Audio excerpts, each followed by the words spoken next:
Panorama RTN na sua telinha. Hoje é sexta-feira, hoje é dia da participação do público. Gente, eu adoro quando vocês interagem lá com a gente nas nossas redes sociais. Ó, o nosso Instagram tá aí, panorama.rtn. Continuem falando com a gente. No nosso canal do YouTube também, que vocês podem ver os vídeos on demand, tudo o que acontece de interessante durante toda a semana aqui no Panorama RTN. E vocês pediram para rever a entrevista que a gente fez com o Cláudio Miguel, que tem um salão de beleza no Rio de Janeiro. E ele deu altas dicas sobre cortes e tratamento nos cabelos. Vamos rever. A gente quer saber quais são as tendências de corte para 2023. Maravilha. Antes de falar de tendências, eu queria ressaltar uma coisa muito importante. É muito comum a pessoa sentar ali na minha cadeira e falar assim, eu queria algo moderninho, né? Quero fazer alguma coisa moderna. Eu digo, maravilha, eu vou te dizer o que é moderno, mas antes eu quero saber de você qual é o seu estilo, qual é o seu perfil. Por quê, Mariana? Todo mundo quer parecer mais bonito, mais jovem, né? Quase que uma unanimidade. Mas tem que tomar muito cuidado com essas escolhas. Por quê? Porque cada um tem um estilo. É comum a pessoa trazer, às vezes, uma imagem no celular, né?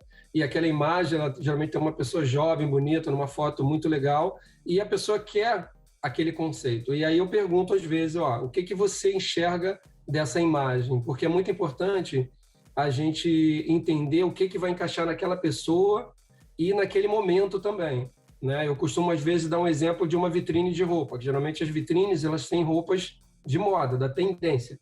Eu digo, imagina quando você passa, às vezes, no shopping, você vê uma vitrine e acha aquele figurino lindo, e aí quando você veste, você que não cai em você, ó. Ele simplesmente tem alguma coisa que não encaixa, né? E aí eu digo o seguinte, bom, qual é o teu estilo? Eu costumo definir as pessoas com 4 estilos, tá?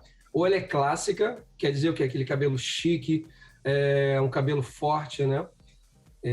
O contemporâneo, aquela pessoa mais esportiva, mais informal, o cabelo mais despojado. A moderninha, que ela gosta de ter o cabelo na tendência, ela sempre pergunta assim, o que é tendência agora?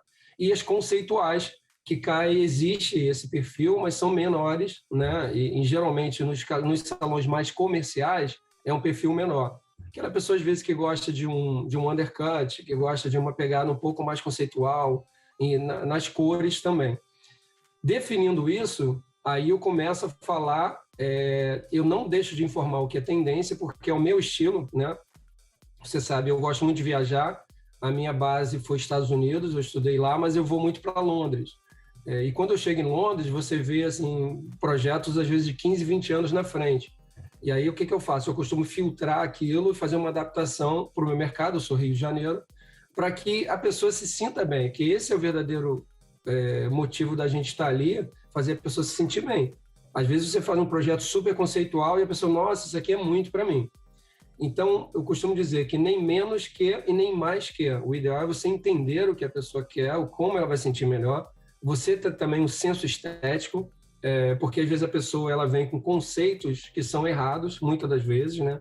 Eu não posso cortar o cabelo curto, porque eu estou acima do peso, porque meu rosto é redondo, ou porque eu sou muito alta. Então é engraçado, porque a pessoa, quando é muito baixa, ela fala, eu não posso fazer porque eu sou baixa. Quando a pessoa é alta, eu não posso fazer porque eu sou alta. Quando a pessoa tem o rosto fino, ela fala, eu não posso fazer porque o rosto é fino. E quando tem o rosto largo, entendeu? Enfim, então todas essas negativas, uma vez você esclarecendo, né, essa parte mais emocional, sensorial da pessoa, você começa a jogar ela num campo o quê? Eu vou te informar esse universo maravilhoso que é o que seu cabelo pode te proporcionar, entendeu?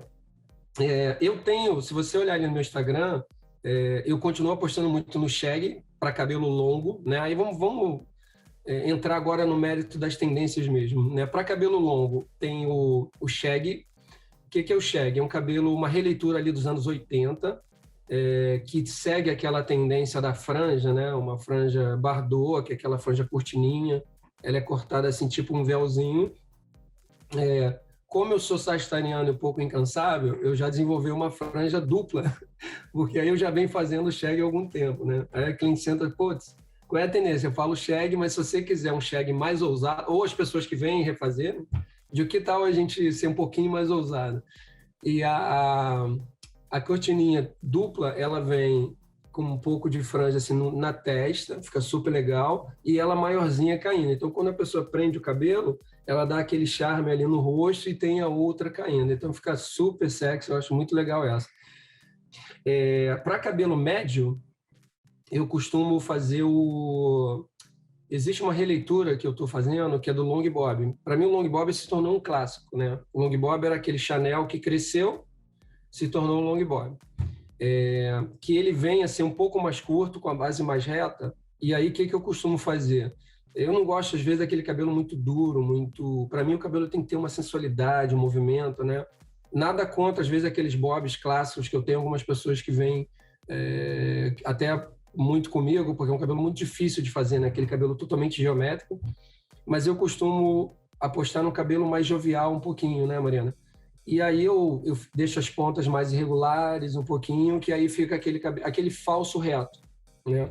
É um reto visualmente, mas quando a pessoa caminha, ele dá aquele movimento mais levinho. Então, ele é chamado meio que de French Bob, né? Que é um cabelo mais curtinho um pouquinho, e ele vem com esse movimentinho na ponta que dá esse charme ali ao cabelo. O pixie, que aí vem uma versão para cabelo curto. E quando a gente fala de pixie, é um termo que ficou muito famoso, muito comum, né? O pixie nada mais é, né, na nossa linguagem lá em Londres, de um cabelo curto. Mas aí entra muito dessa adaptação de curto, entendeu? Ele pode ser um curto clássico. Eu, como sou muito especialista em cortar, muita gente vem cortar curto comigo. E aí eu digo, bom, cortar por cortar curto é uma coisa. A gente vai entrar em outro mérito aqui para entender o que realmente vai te encantar no cabelo curto. E a gente vai definir o teu perfil. É aquela velha história, a pessoa que fala assim para mim, nossa, eu cortei o cabelo curto uma vez na vida e ficou horrível.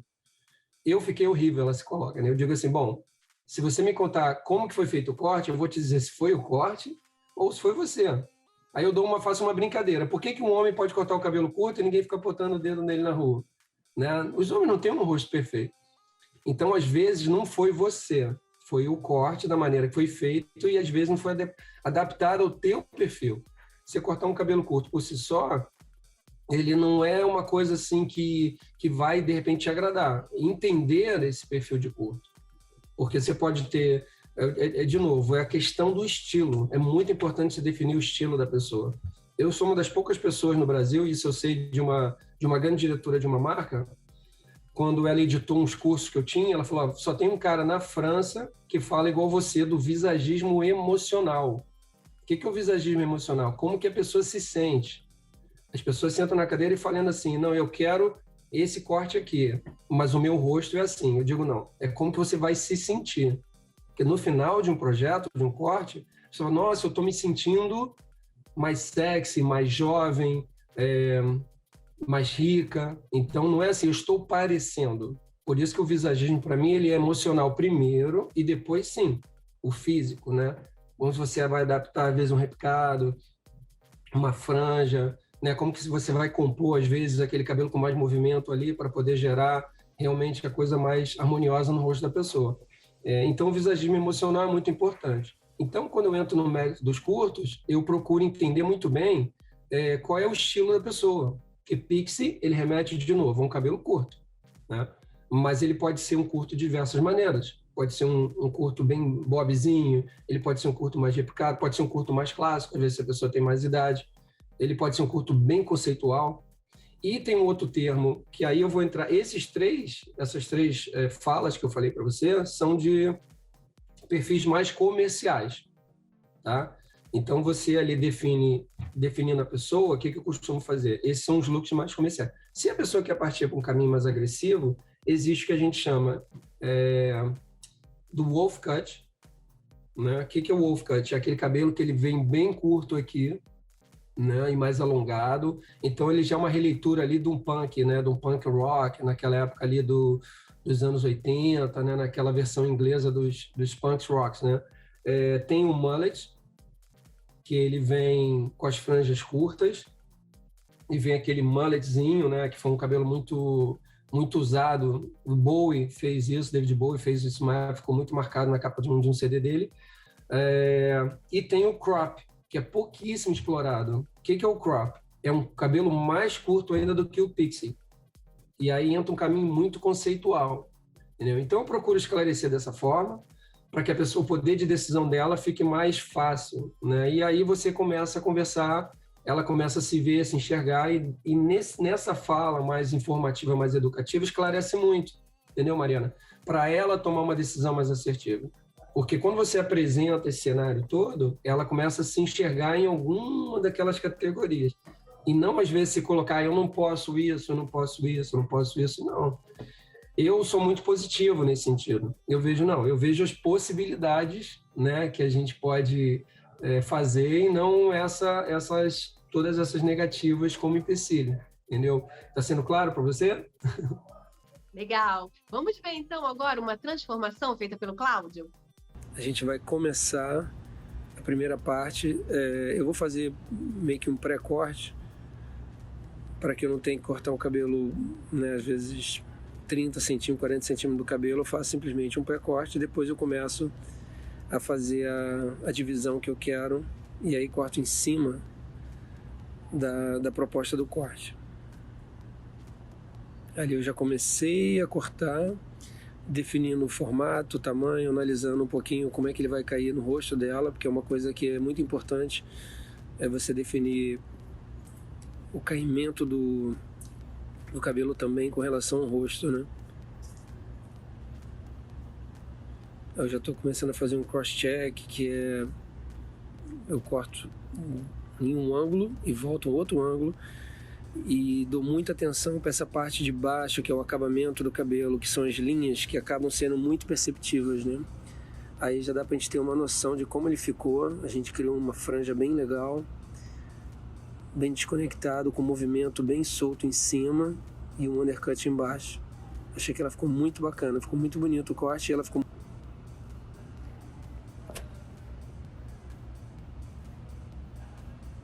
Nossa, muito legal, Cláudio. Agora, é verdade, então, que a moldura do rosto é o cabelo? Então, eu acho que o cabelo, eu costumo dizer o seguinte, é muito importante você ter uma identificação visual com o cabelo, ou seja, o cabelo criar um statement, né? Ele criar uma marca. E isso remete ao estilo da pessoa. Eu vou te dar um exemplo. Eu atendo clientes novos todos os dias de indicação. E aí, toda vez que senta um cliente novo, ele às vezes fica mais intimidado ali para ele mesmo, né? Para ele fazer alguma coisa muito, muito maneira. E eu pergunto assim, como é que é a sua relação com o seu cabelo e como você acha que seu cabelo te representa? Né? Porque às vezes a pessoa está meio intimidada. Eu queria mudar, mas eu não sei como. E aí, depois de uma fala explicativa, eu pergunto como que verdadeiramente você acha que o teu cabelo te representa? Como que você quer que as pessoas te vejam? Daí você começa a usar mais do que só a moldura do rosto, como um estilo mesmo, né? Aí a pessoa às vezes me pede uma coisa muito simples. Eu digo assim, você está me pedindo exatamente o que você tem no seu cabelo. Qual foi a última vez que alguém perguntou onde você corta o seu cabelo? Né? Aí a pessoa começa a rir, nossa, nunca me perguntaram. Eu falei, então, talvez você não esteja usando o seu cabelo como uma forma de expressão, né? E eu sou esse cara que me preocupa com isso. Né? Eu posso aparar a sua ponta, não tem problema, mas se você quiser me contratar, eu quero fazer alguma coisa muito mais maneira do teu cabelo, né? E aí a pessoa já começa a ver o cabelo, pode mesmo? Eu falei, pode. Tem muitos cabelos meus que vão para as ruas e as pessoas perguntam, nossa, quem cortou o seu cabelo? Nossa, que cabelo lindo, que cabelo bem cortado, nossa, esse cabelo veste você. Eu escuto muito isso das indicações, né, das pessoas que sentam na cadeira ali. Então, eu procuro individualmente, isso é muito importante, tá, Mariana? Ver como que aquele cabelo vai se encaixar naquela pessoa e naquele momento. Também tem isso, tá? Porque eu acho que o cabelo, ele também remete àquele momento que a pessoa está passando na vida dela. Você, por exemplo, você já fez transições de cabelo, de cor, de corte, ou você é mais conservadora com o seu cabelo? Conservadora. Conservadora? Você já mantém seu cabelo... Tô sempre assim, cabelo comprido, louro. Uhum. Muda um pouquinho o louro, a tonalidade, de Uhum. repente, mas tô sempre assim. Será que eu tenho coragem de ousar? Aí eu vou te provocar, posso? Vou te provocar ao vivo, hein? Ai, meu Deus, tá bom. Qual foi a última vez que alguém perguntou onde que você cortou seu cabelo? Não lembro. Então... Realmente. É isso. Você não está usando seu cabelo. Sua pele, seu rosto, tudo está bonito, mas o cabelo está faltando alguma coisa. Entendeu a diferença? E aí, às vezes, esses medos que você de repente tenha, ou não é medo, às vezes é só uma acomodação. Eu aparo minhas pontas, sei lá, de 3 em 3 meses. Então tá um pouco pesado aqui, eu tiro 2 dedinhos da frente, 2 dedinhos do comprimento. E a vida por vai aí. viu? Olha que isso não foi ensaiado, hein? Então você quer fazer uma transformação em mim, Cláudio? Eu quero te deixar mais tchan. Então tá Vamos bom. fazer? Desafio lançado? Desafio Aceita? lançado. A gente vai para o intervalinho rapidinho e a gente volta já já com mais Panorama RTM.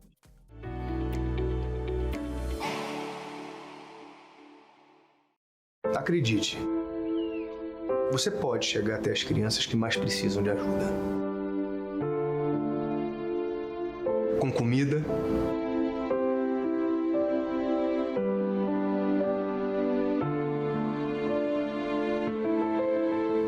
com água,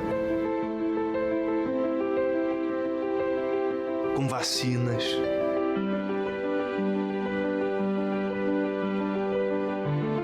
com saúde e educação.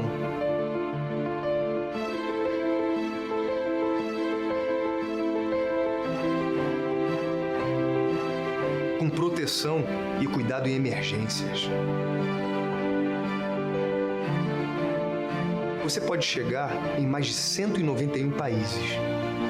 No mundo todo, você pode chegar em qualquer lugar. Acredite, com apenas R$1 por dia, você leva a esperança de uma vida melhor para crianças no Brasil e no mundo. Ligue para 0800 545 1133 ou acesse doeunicef.org.br. Acredite.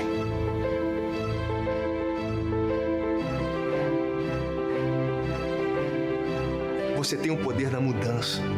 Mude a vida de uma criança com o Unicef. R$1 por dia, você salva a vida de uma criança com saúde, educação e proteção. Para quem precisa, cada minuto conta. Elas não podem esperar. Ligue para 0800 545 1133 ou acesse doeunicef.org.br. Doe agora.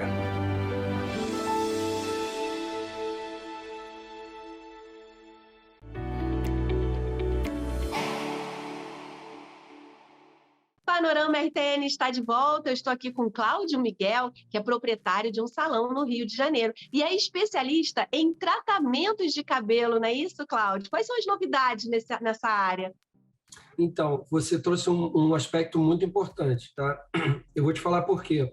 A maioria das pessoas espera o cabelo ficar horrível para depois cuidar. Eu vejo gente que malha todos os dias da semana. Treina. No Rio de Janeiro é muito comum isso, né? A pessoa entrar com roupa de academia lá e você sabe que ela é assídua no treinamento do corpo. E eu pergunto, e no seu cabelo? Como é que está o treino? Quantas vezes você para hidratar e para cuidar do seu cabelo? A pessoa, nossa, nunca.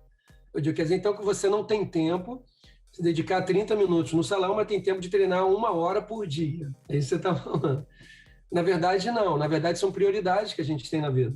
Quando você prioriza o seu corpo, você cuida do seu corpo. Quando você não prioriza o seu cabelo, você não cuida do seu cabelo. Então, talvez a pessoa, ela simplesmente não esteja tão atenta aos sinais que o cabelo tem, inclusive com os sinais do tempo, às vezes. O cabelo muda com o tempo, né? A textura, né? O brilho, a maciez do cabelo muda igual ao nosso corpo. Tem esse envelhecimento natural ali.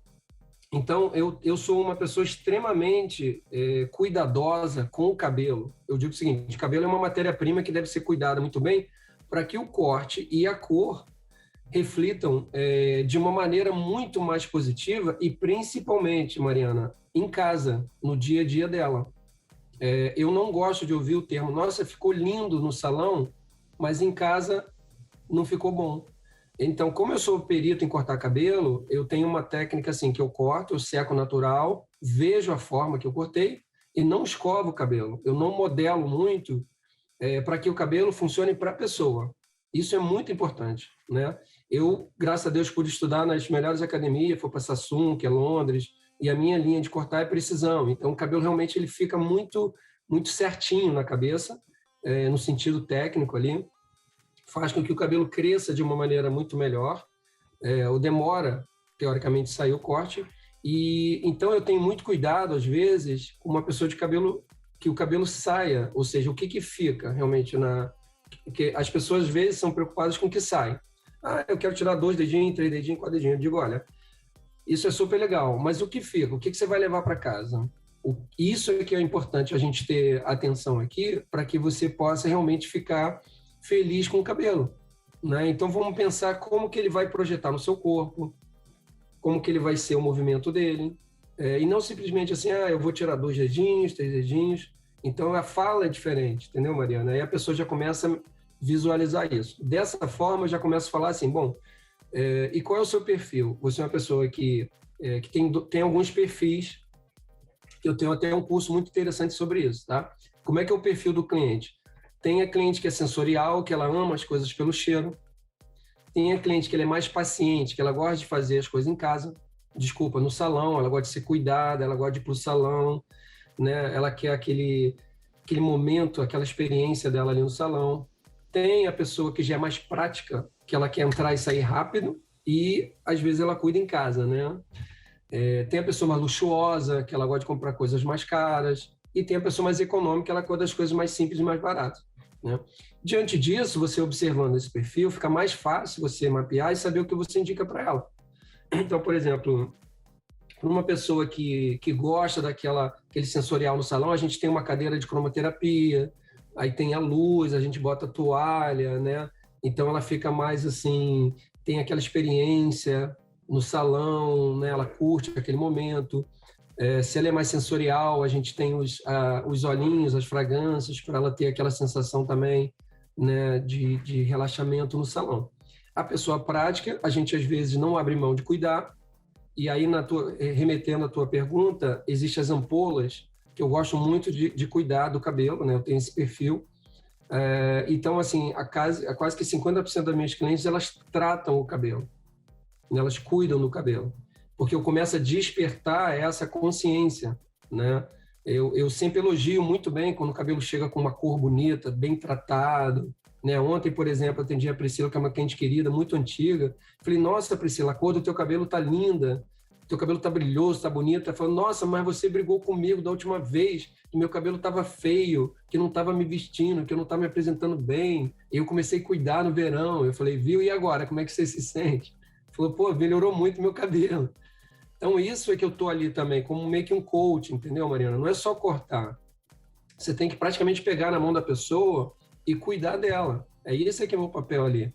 Tanto assim para entender o passado, conversar com ela, como é que é esse perfil, cuidar ali, fazer corte maravilhoso e fazer com que aquilo se estenda até a próxima visita dela, né? Então, às vezes eu sugiro muito cronograma para que ela volte ao salão, a gente possa cuidar, ou uma máscara, um produto para que ela possa cuidar em casa também.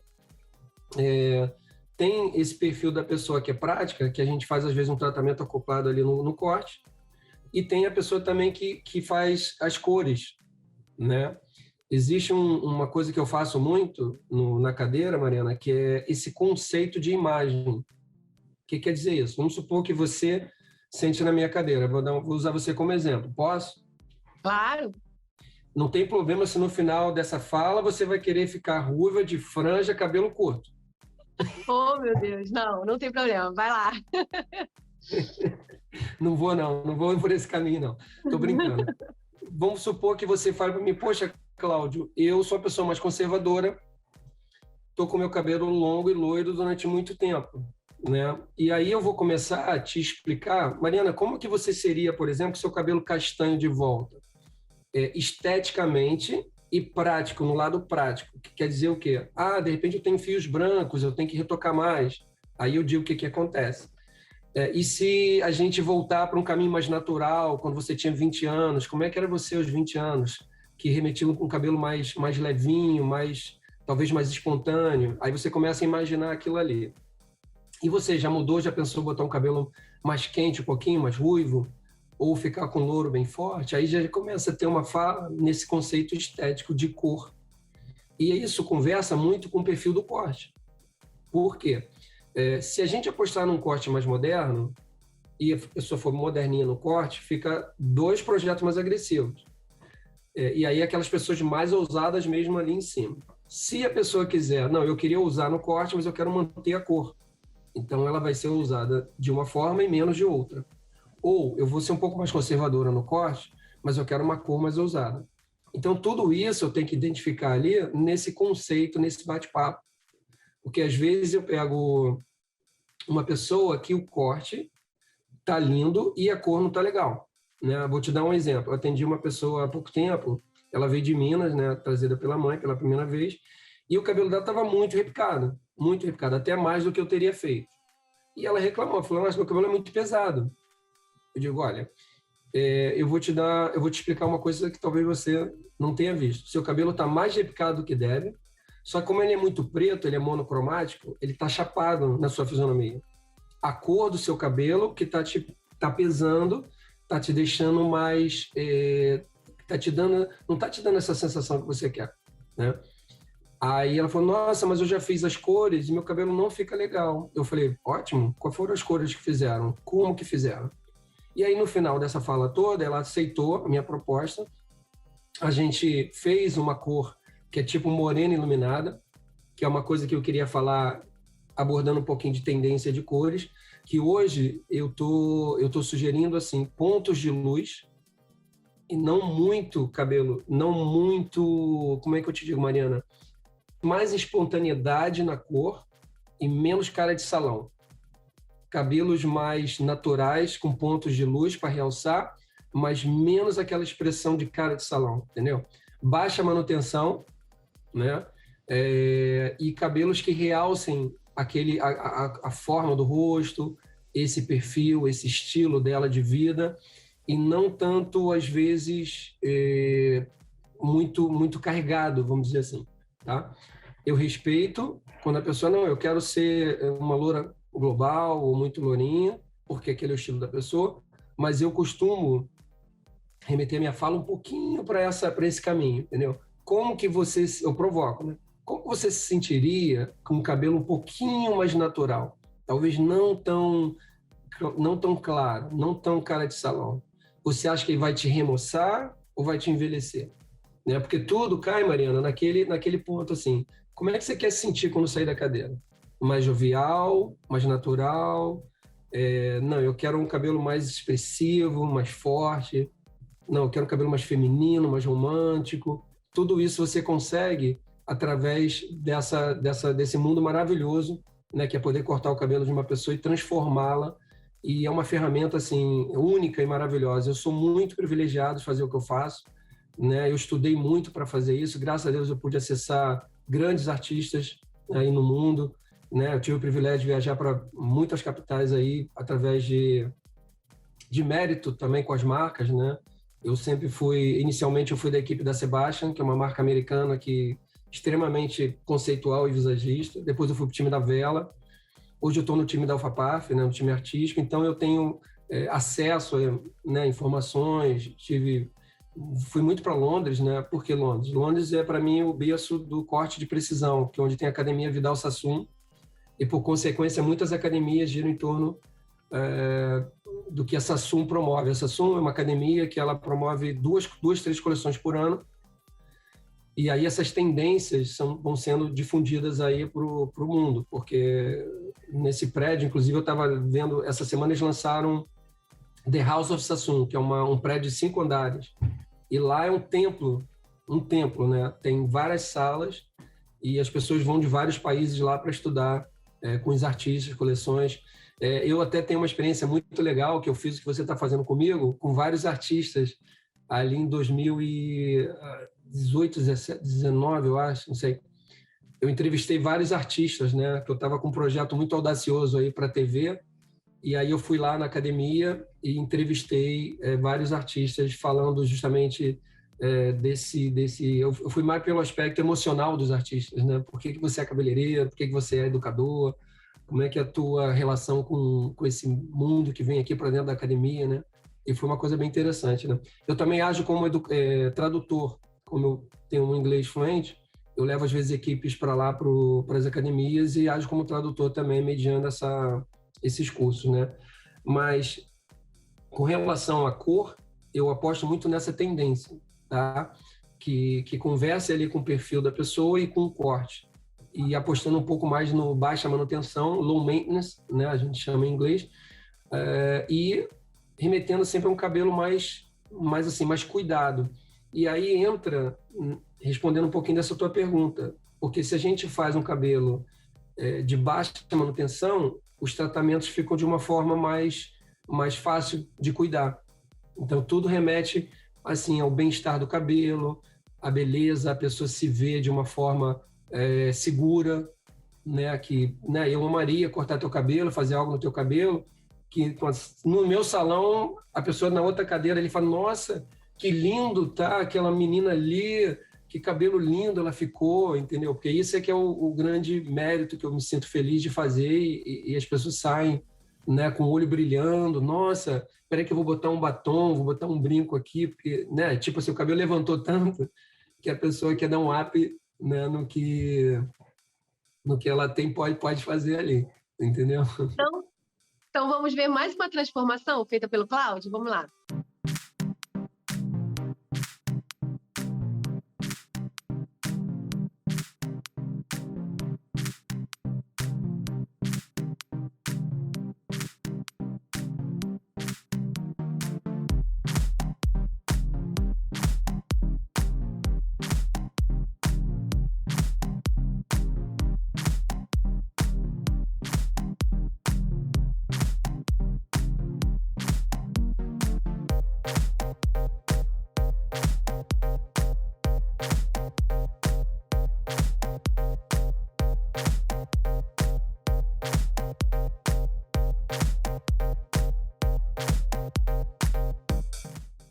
Olha, que legal. E, Cláudio, como é que as pessoas podem conhecer mais sobre o seu trabalho?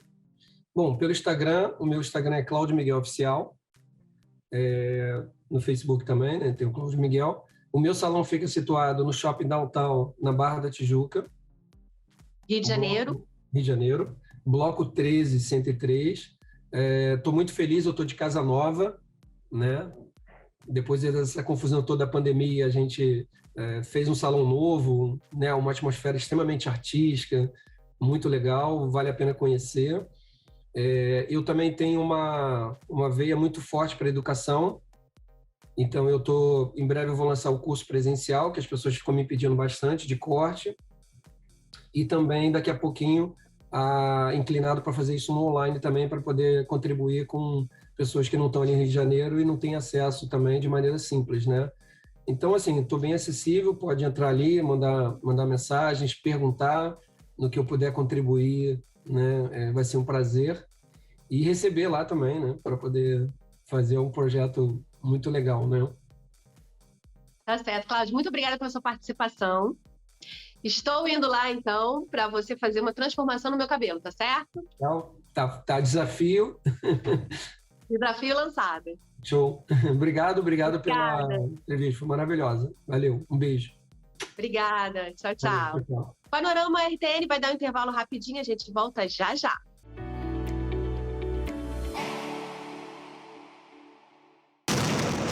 Podemos ser violentos, cruéis, egoístas, mas só quem pode salvar a vida de um ser humano é outro ser humano. Ajude-nos a salvar vidas. Seja doador de Médicos Sem Fronteiras. Acesse agora doemsf.org.br.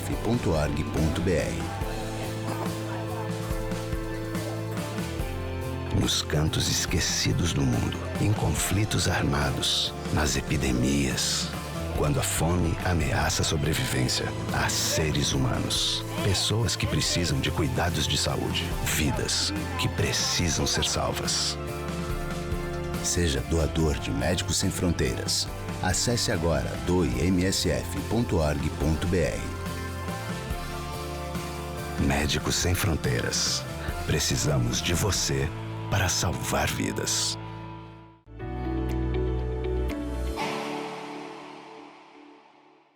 Panorama RTN está de volta, aquela sexta-feira gostosa, onde vocês dão aquelas dicas pra gente. Olha, eu gostaria de rever aquela entrevista que foi super legal, então tá aí para vocês. A gente falou sobre crianças com a fisioterapeuta pediátrica Natália Meirelles. Falamos sobre vários assuntos, marcos de desenvolvimento. Vamos rever.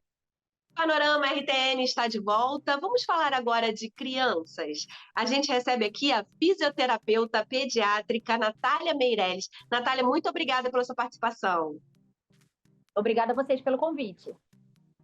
Quando que a fisioterapia é indicada para uma criança? Então, a fisioterapia pediátrica é sempre indicada a partir de algum sinal de alerta dos pais, né?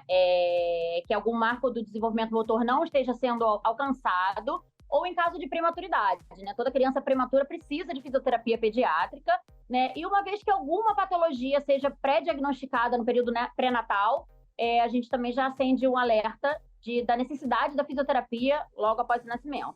Vamos falar de prematuridade, então, primeiro. Existe o prematuro extremo, não é isso? Como é que é? Então, prematuridade. A cada ano no Brasil, 30 milhões de crianças nascem prematuras. Então, assim, a gente tem um cuidado total especial por essas crianças, né? O prematuro é aquele bebê que não fica aos 40 semanas na vida intrauterina.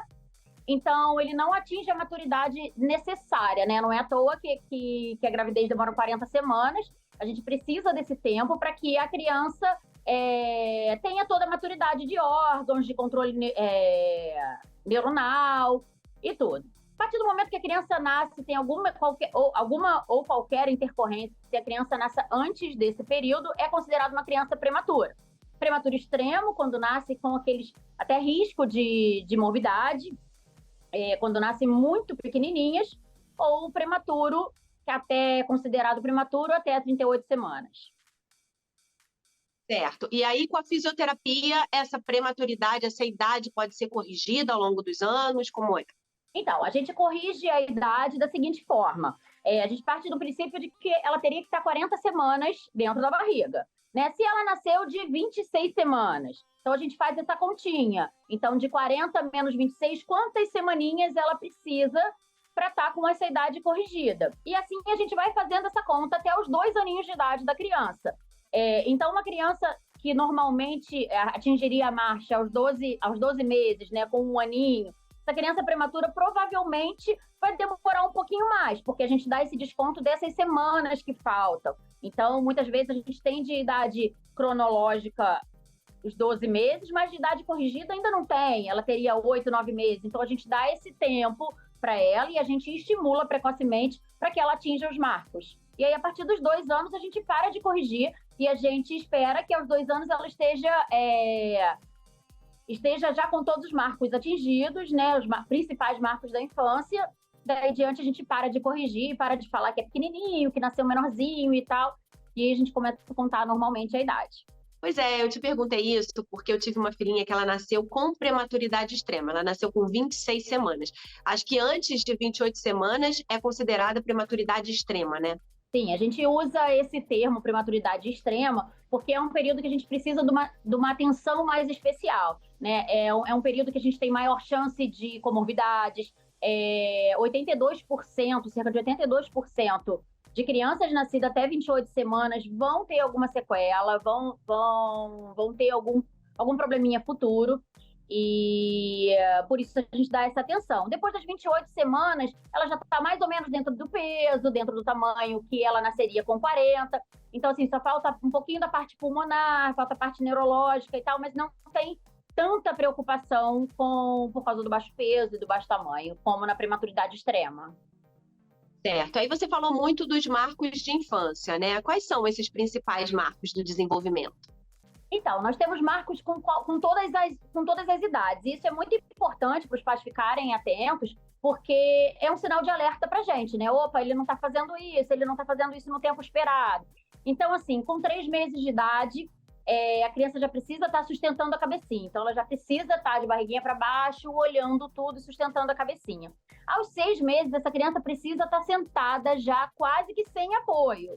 De preferência sem apoio, né? A introdução alimentar dela se dá a partir do controle motor dela estar sentadinha, né, sozinha, na cadeirinha para iniciar a introdução alimentar. Então, assim, opa, meu filho não está sentando ainda com 6 meses, tem alguma coisa errada. O colar dela, as reações de proteção. Então, assim, com 10 meses, ela já tem que estar sentadinha e se protegendo para os lados, para trás e para frente. Eu já posso empurrar ela e ela tem que estar com a mãozinha se protegendo. Aos 9 meses, a maioria das crianças já ficam de pé, sozinha, segurando na mãozinha, segurando no sofá, ou para pegar um objeto, ou segurando numa grade. Então, aos 9 meses, a gente já tem aquele alerta, opa, ele já fica sozinho, né? Já fica em pé, com apoio. E aos 12 meses, a criança tem que estar andando. Claro que isso não é uma regra, claro que a gente espera, né, a marcha até os 15 meses. Tem muita criança que no aniversário de 1 aninho ainda não está andando, e ainda não é sinal de nada errado. Mas é muito importante ficar esse alerta pelos marcos de movimento, porque aquela antiga frase que a gente usava de cada criança tem seu tempo, é muito bonitinha, mas assim, não é nada funcional. Então, o primeiro sinal de alerta, a gente precisa estar atento e a gente precisa intervir. Não existe isso de que cada criança tem seu tempo, né? As crianças têm dificuldades diferentes, mas os marcos do desenvolvimento motor estão aí que é para a gente poder organizá-las e para elas poderem ter esse aprendimento, principalmente nos 2 primeiros anos de vida. E vocês perceberam alguma coisa em relação à pandemia, né? Que a pandemia trouxe, por exemplo, questões mentais para as crianças, né? De ansiedade, estresse. Na parte motora, vocês perceberam algumas diferenças? Sim, Mariana, a pandemia foi péssima para as nossas crianças, porque o fator ambiental influi totalmente nas aquisições motoras.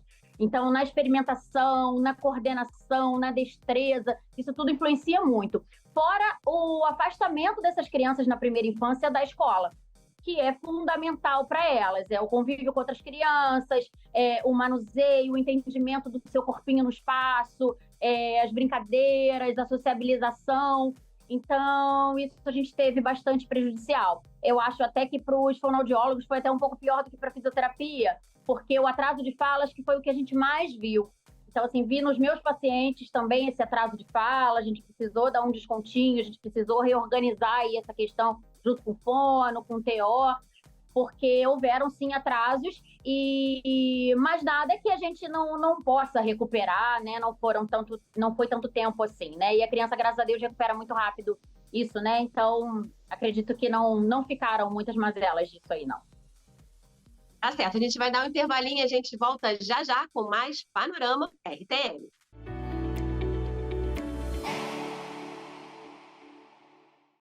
Acredite, você pode chegar até as crianças que mais precisam de ajuda. Com comida,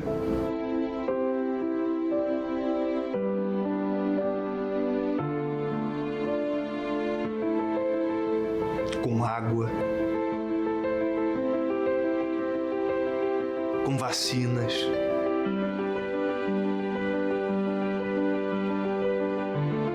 com saúde e educação.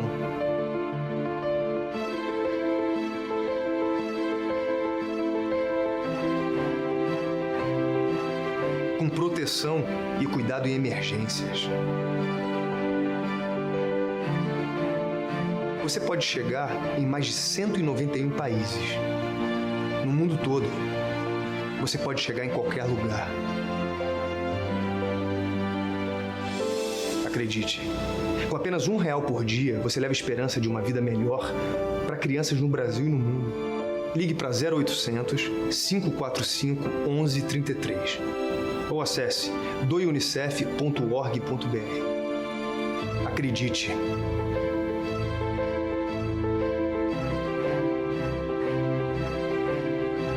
Você tem o poder da mudança. Mude a vida de uma criança com o Unicef. R$1 por dia, você salva a vida de uma criança com saúde, educação e proteção.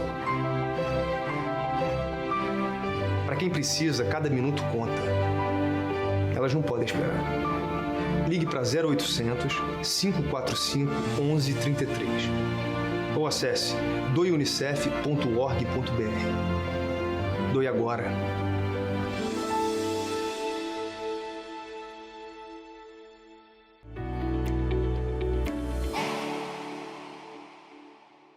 Estamos de volta com o Panorama RTN, entrevistando a Natália Meirelles, fisioterapeuta pediátrica. Estamos falando das crianças.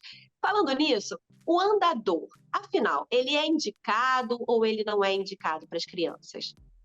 Ai, Mariana, excelente pergunta. O andador é o vilão da pediatria. Ele é altamente prejudicial para a criança. A Sociedade Brasileira de Pediatria, inclusive, abomina a venda e o uso de andadores. O andador atrasa todo o desenvolvimento motor da criança, além de ser um perigo para traumas, né? A gente tem maior quantidade de casos de traumatismo craniano por causa de uso de andador, né? Assim como quedas em piscina, afogamentos, por causa do andador. Enfim, é um perigo desnecessário, não tem por que colocar a criança ali. A criança não faz a atividade corretamente, ela não fica com o pé todo apoiado no chão, ela se acostuma a andar em ponta, porque ela dá aquele impulsozinho no andador, na ponta do pé. Então, assim, não traz benefício nenhum, ela não vai andar mais rápido, não vai andar mais segura porque ela está no andador. É uma falsa segurança para os pais, porque a criança está ali quietinha, né, no andador e está em pezinha. Mas, assim, não traz benefício nenhum. Pelo contrário. Então, assim, a postura dela fica completamente errada no andador. Ela joga o centro de gravidade dela todo para frente para fazer impulso com a ponta do pé. E não é isso que ela vai usar para a marcha normal. Então, assim, ela não faz uma imitação. E outra coisa interessante é porque, assim, fomos evoluindo e a gente agora tem os empurradores. O empurrador é muito legal. O empurrador, a criança não fica dentro. A criança empurra, segura numa alcinha e empurra. Muitas vezes tem bichinhos, brincadeirinhas com som, uma mesinha de atividades, né? E a criança empurra. Esse sim pode ser indicado. Esse sim é interessante para a criança que ainda não anda sozinha, que ainda não alcançou a marcha livre. E aí ela pode empurrar e brincar na atividade e não tem perigo. Até tem perigo de queda, porque a criança tem que estar sempre, né, sob vigília e observação. Mas não traz tantos riscos para a marcha e para o controle corporal como aquele andador, antigamente, que a gente colocava a criança dentro, ficava ali sentadinha. Então, assim, os jumpers também, que são uma atividade para a criança saltar, aquilo enquanto brincadeira, enquanto curto período de tempo, também é aceitável, e os empurradores, que são bem, bem legais. Agora, é preciso que os pais estimulem a criança a andar? Estou perguntando isso também porque, por exemplo, a minha filha, ela não engatinhou. Aí tem isso, ela pulou, ela começou sozinha a se mexer assim no cantinho do sofá e começou a andar. Ela não engatinhou. Isso traz algum problema futuro? E, na verdade, a gente deve estimular que ela ande ou que ela engatinhe? Como é que é? Mariana, boa pergunta também. É importante que a gente estimule todas as posições. A posição de 4 apoios é muito importante para descentralização, para dissocialização de membros, para o controle de cabeça-tronco, para a utilização bimanual. Então, assim, o engatinhar é importante também. Quando vem uma criança para a gente com 9 meses, de 9 meses em diante, por mais que ela não sente, por mais que ela não engatinhe, por mais que ela não tenha possibilidades e perspectivas de marcha, aos 9 meses toda criança deve ser colocada em pé. Isso não me tira a responsabilidade de fazê-la engatinhar, dissociar os membros na posição de 4 apoios e do engatinhar. Então, é importante a gente estimular também. Outra questão importante, assim, aos 9 meses, toda criança precisa ficar em pé. Para a formação do quadril, para controle hemodinâmico, circulatório dessa criança, para carguinha no quadril, para formar o acetábulo, né, do quadril, para aquisição de peso nos pés, para formação de arco plantar. Então, a partir dos 9 meses, toda criança deve ser colocada de pé, independente se ela vai atingir a marcha ou não, independente da questão que ela tenha, independente do atraso que ela tem. Então, isso já é importante para a gente dar um alerta aos pais. Então, assim, meu filho tem 9 meses, eu posso brincar com ele em pezinho, sim. Eu devo subir com os brinquedos, né? Geralmente a gente coloca aqueles tapetinhos e os brinquedos todos no chão para a criança pegar e arrastar para pegar. É super válido enquanto ela está com uns 8, 7 meses, que ela vai arrastar, vai engatinhar. Como quer que seja, a locomoção é importante de qualquer forma. Então, seja arrastando, seja engatinhar de bumbum, seja o andar em urso, que é com as mãozinhas no chão e o bumbum para o alto, a perninha esticada, que é muito comum as crianças fazerem. Então, assim, passados os 9 meses, a gente começa a recolher esses brinquedos do chão e começa a subir os brinquedos para o sofá, começa a subir para as cadeiras, que é para buscar esse interesse da criança em pegar no mais alto, em fazer um semi-ajoelhado, em apoiar o joelhinho no chão, fazer um semi-ajoelhado e passar para a postura de pé. Postura de pé é muito importante a partir dos 9 meses. Então, assim, esses pequenos estímulos a gente pode fazer. Assim como deixar a criança de barriga para baixo mais novinha, aos 9 meses em diante a gente subir com tudo e fazer com que ela busque posturas mais altas. Tá certo. E a gente tem uma pergunta aqui da Patrícia Oliveira, ela pergunta o que é tummy time. Tem escutado muito sobre esse tema. E a partir de quanto tempo ele já é indicado? Excelente também. O tummy time a gente utiliza muito, a gente fala muito na fisioterapia, porque a gente só tem benefícios com ele. O tummy time é colocar a criança de barriga para baixo, o bebê de barriga para baixo, né? Então, a gente costuma começar a utilizar no primeiro mesinho de vida. Então, assim, no primeiro mês, a gente já coloca por intervalinhos pequenos, né? 2 ou 3 vezes por dia, uns minutinhos de barriga para baixo, para ele se acostumando, para ir liberando as vias aéreas superiores, para ir rodando o pescocinho para um lado e para o outro, né? Para começar a estender esse tronco, né? Tirar o rostinho do solo. Então, a barriguinha para baixo, a gente no primeiro mês já começa a estimular. Claro que um pouquinho, 2 ou 3 vezes, por uns minutinhos por dia. Com 3 meses, a gente já aumenta para 1 horinha. Já deixa 1 horinha essa criança de barriga para baixo. E dos 3 aos 6, a gente mais ou menos preconiza dormir de barriga para cima, por causa da morte súbita. Então, as crianças todas até os 6 meses só dormem de barriga para cima.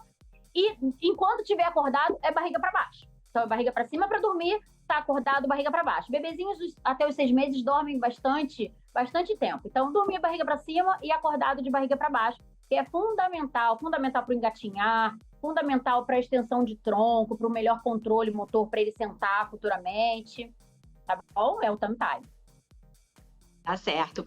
Bom, você já deu algumas dicas, mas aqui a gente gosta muito de diquinhas. Que dicas que você pode dar para as mamães, né, para poder observar esses marcos aí da infância? Olha, é muito importante a mamãe observar se o bebezinho vira para os 2 lados, se ele tem alguma preferência para um lado ou para o outro. Às vezes tem alguma questãozinha no pescocinho, uma fraqueza muscular, algo que pode passar desapercebido. Não, ele gosta mais de ficar para a esquerda, ele prefere mamar na mão esquerda. Essas preferências não são legais em criança. A gente tem que estimular para os 2 lados. Então, nem que tenha que mudar o bercinho, mudar o berço de tempo em tempo, tipo, a posição que o bebê dorme. Eu busco ele, toda noite eu vou lá buscar ele no berço, busco pela direita. Mês que vem eu vou buscar ele pela esquerda. Vou trocar, então, inverter a cabeceira do bercinho dele. Então, assim, são coisas muito importantes que modificam muito. Posição do banho também. Então, estimular sempre para o mesmo lado? Não. Uma hora eu vou pegar ele para esse lado, outra hora eu vou pegar para o outro. Subir os brinquedos aos 9 meses. Então, assim, tirar tudo do chão, subir, para essa criança ter que explorar, para ela ter que alcançar, para ela ter que esticar o bracinho lá em cima, para ela ter que experimentar posturas mais altas a partir dos 9 meses. Então, tudo isso é muito importante. E ficar atento a esses sinais do desenvolvimento motor, né? Opa, minha criança não sentou aos 6 meses, tem alguma coisa errada aí, devo me preocupar? Sim, deve se preocupar. Na dúvida, a gente tem que estar sempre com o sinalzinho de alerta ligado. Porque é muito importante, Mariana, que nos 2 primeiros anos a gente corrija qualquer falha que a gente possa organizar. Nos 2 primeiros anos estão sendo feitas todas as sinapses, estão sendo feitas todas as conexões neurais, esse cérebro está totalmente em plasticidade. Os 2 primeiros anos são os anos de maior aprendizado motor e neurológico para essa criança. Então, a gente precisa desse tempo, a gente não pode esperar, né? Como eu falei anteriormente, não dá para esperar, cada criança tem seu tempo. Não tem tempo. Eu vou esperar o quê? Até os 15 anos para a criança desfraldar? Eu vou esperar ela até os 12 para ela parar de mamar na mamadeira? Não. Então, assim, essas regrinhas, essas coisas de tirar bico até os 2 anos e meio, porque atrapalha na deglutição, atrapalha na fala, atrapalha no sono. Então, assim, essas questões não são besteiras. Isso não é inventado para cortar a infância da criança, e sim para ela desenvolver da maneira correta, né? E você está falando, são aqueles famosos primeiros 1000 dias, né, que se fala? Isso, os 1000 dias. concepção da criança até os 2 primeiros anos. Então, nesse tempo, ele vai aprender basicamente tudo, né? Basicamente, a pirâmide dele para o resto da vida. Então, é onde ele tem maior aprendizado, é onde ele consegue maiores conquistas motoras, maiores ganhos motores, funcionais, musculares, inclusive, né? Desde do pequenininho até essas conquistas mais amplas. E dali vai estar predeterminado a parte motora dele futuramente, né? A gente vê muitos adultos aí que problemas com lateralidade, com equilíbrio, com marcha na ponta do pé. Então, assim, muitas coisas que a gente poderia ter, besteirinhas que a gente poderia ter consertado nesse princípio, essas horas de ouro. Entendi. E que outras dicas, então, para finalizar, você podia dar para estimular, para os papais e mamães poderem estimular os seus filhos? Olha, como a gente falou, os empurradores são bem legais para crianças acima de 9 meses. É bem legal, eles gostam bastante da função, as meninas gostam também daquele carrinho de boneca, carrinho de feira, de empurrar. O fato de empurrar é bem legal. Quando o bebê joga o objeto, quando o bebê sacode e joga o objeto, lança pela janela, muitas mães falam, nossa, ele tem mania de tacar as coisas longe. Ali são as primeiras noções de matemática, de velocidade, de distância que eles têm. Então, eles estão estudando a todo tempo. Opa, peraí, se eu jogar mais forte, ele vai mais rápido. Opa, se eu jogar aqui retinho, ele cai lá embaixo. Então, eles estão analisando. Então, tudo é estímulo. Enquanto criança, tudo é estímulo. Aquela mãozinha na boca do bebê, que a gente coloca a luvinha, né? E fala, ele não tira a mão da boca, vou colocar a luvinha para proteger. Não, aquela mãozinha na boca, ele desenvolve afetividade. É ali que ele tem um denguinho. É bom para deglutição. É bom para a parte afetiva dele. Então, aquela mãozinha na boca é super útil. E a mamãe vai lá e tende a tirar e botar a luvinha para ele não ficar com a mão na boca. Outras questões importantes para os pais saberem. As crianças até os 2 meses, eles só enxergam 20 centímetros, né, à frente deles. Então, é exatamente a distância do bico do seio da mãe para os olhos da mãe. Então, assim, não é por nada. É para quando ele estiver mamando, ele está só concentrado nela. É para nada em volta ter importância. Então, se nada em volta tem que ter importância, porque nem enxergar em volta ele tem, então não dá mamar com televisão ligada, em meio de discussão, em festas, em baladas, não tem cabimento, porque a natureza é muito linda, né? Se ela fez com que o bebê só enxergasse aquele momento, é porque aquele momento ali é especial, aquele momento é para ser com ela. Então, é para se estimular, o colo não é prejudicial, não se é contra colo, quanto mais afeto, mais a criança vai estar segura. Inclusive segura para as aquisições motoras dela, para ela andar com mais firmeza. Questão andar em grama, em solos irregulares. Grama, areia e andar descalço. Dos 2 aos 8 anos, principalmente, até os 7 anos, é formado o arquinho plantar, que é o que determina que o pé não vai ser chato, né? Então, é muito importante estimular essa criança descalça, né? Também vejo muitos pais toda hora com meinha, por mais que a meinha tenha antiderrapante, por mais que a meinha seja, né, transadinha, mas, assim, criança descalça, a criança precisa experimentar descalça, precisa estar na areia, precisa estar na grama descalça, inclusive para estimular a formação do arco plantar. O que mais de dicas? Estimular dos 2 lados sempre. Pegar as coisas, não faça pela criança o que ela consegue fazer.